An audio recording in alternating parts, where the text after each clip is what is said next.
5 minutes into my run, I wasn't tired. I was panicking. My legs hadn't failed, my lungs weren't empty, yet my body forced me to stop like I was in danger. What if quitting wasn't weakness, but a survival alarm you've been ignoring? The last time I tried to run again, I didn't fail slowly. I failed violently. One moment, I felt free. The air was cool, my body remembered the rhythm, and a quiet confidence crept in. I told myself this was familiar territory. Running was supposed to be simple, natural. Something my body once did without thinking. And then, without warning, my chest locked up. It wasn't exhaustion. It was panic. A sharp, animal fear that made no sense. I couldn't pull air in no matter how deep I tried to breathe. My legs didn't feel tired. They felt hijacked, like someone had flipped a switch and taken control away from me. 5 minutes in, I was bent over, gasping, embarrassed, wondering how something so basic could fall apart so completely. In that moment, a thought hit harder than the panic itself. What if my body wasn't broken, and I was just misunderstanding it? If you've ever tried to return to running and felt betrayed by your own body, this story is for you. Because what happened to me that day wasn't weakness, and it wasn't age. It was a biological alarm I didn't know I had. Before we go any further, welcome to the channel. If you care about understanding your body instead of fighting it, consider subscribing. It's the best way to support deeper, science-backed stories like this, and it helps keep this channel alive. Because once you understand what really stopped me that day, you'll never look at running the same way again. That question stayed with me long after my breathing calmed down, because the more I replayed that moment, the more I realized the problem wasn't the run, it was the story I told myself about it. Almost instinctively, my mind reached for familiar explanations. I told myself I had lost discipline, that I waited too long, that maybe I was just one of those people who used to run but couldn't anymore. The voice in my head didn't sound cruel. It sounded reasonable. It framed the failure as a character flaw, not a mechanical one. And that's what made it so dangerous. We live in a culture that treats physical struggle as a moral issue. If something feels hard, you must not be trying hard enough. If you stop, it must mean you're weak. So when my body hit the brakes, I didn't question the system. I questioned myself. I assumed the discomfort meant I was doing something wrong as a person, not something wrong as a process. But here's what bothered me. That explanation explained nothing. It didn't explain the panic. It didn't explain why my lungs felt empty when they weren't. And it definitely didn't explain why pushing harder made everything worse. So I stopped asking, what's wrong with me? And I started asking a more unsettling question. What if my body wasn't failing? What if it was warning me? Once I allowed myself to believe that my body might be warning me instead of betraying me, I had to face a more uncomfortable truth. Some parts of my body were moving faster than others, and I had mistaken that imbalance for readiness. What surprised me most was how convincing the illusion felt. After just a few runs, my breathing improved. My heart felt strong. I could recover quickly once I stopped. All the internal signals I associated with fitness were coming back online. It felt logical to trust them. It felt logical to assume the rest of my body would simply follow. But that assumption was wrong. My cardiovascular system was adapting on a timeline measured in days, not months. It was eager, efficient, and ready to work. Meanwhile, the structures that actually absorbed the impact of running, tendons, ligaments, joints, were still operating on a completely different clock. They don't respond to motivation or excitement. They respond to slow, repeated loading, and they take time to change. I realized I had been listening to the loudest signal in my body and ignoring the quietest ones.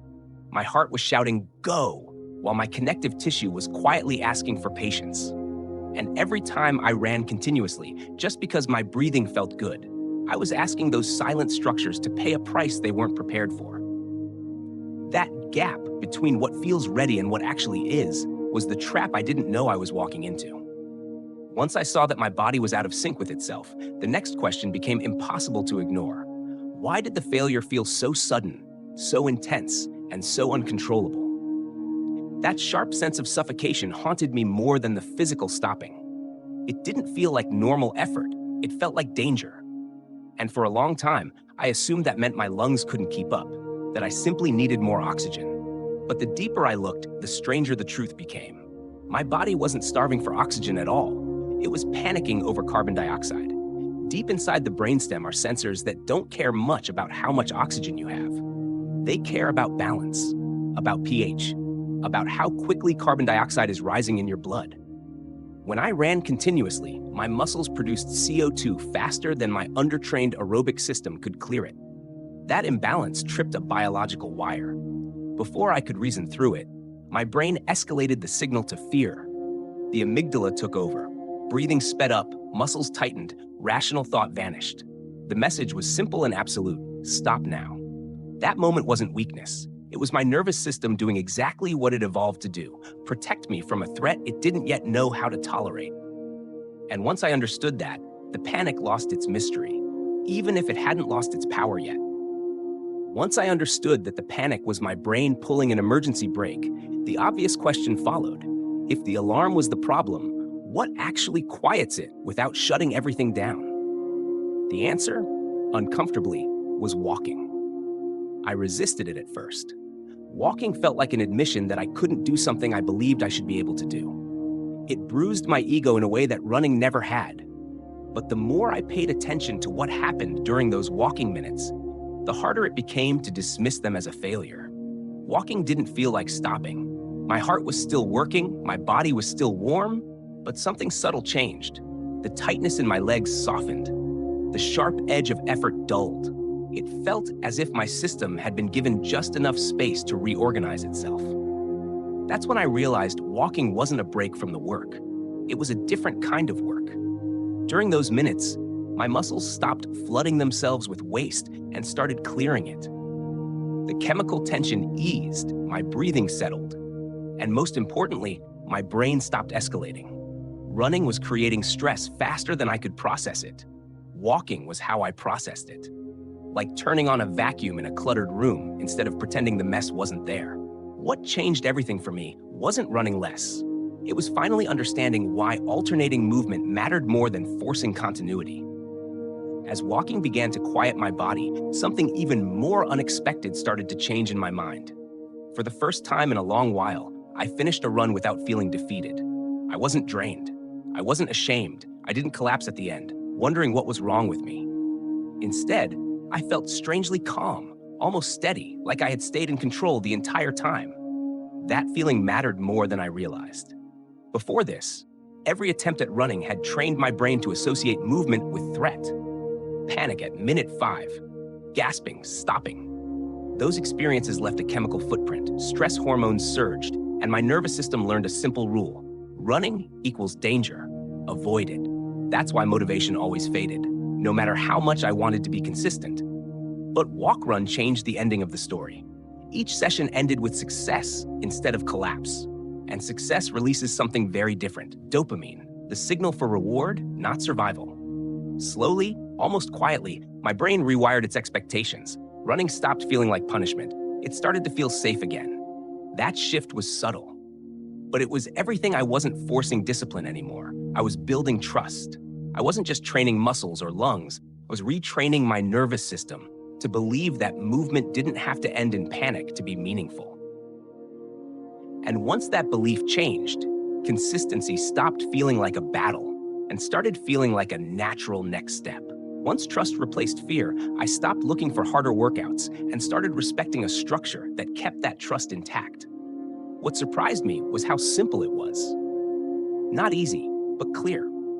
I began every session by walking with intention, not as a formality. Those first minutes mattered.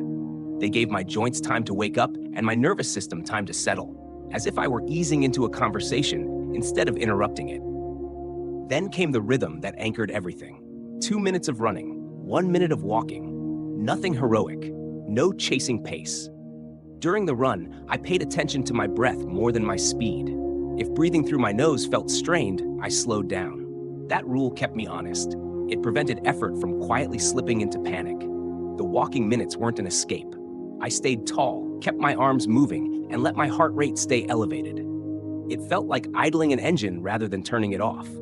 The system stayed engaged, but the pressure dropped. What made this structure powerful wasn't the ratio itself. It was the consistency it allowed. Every session ended with control instead of collapse.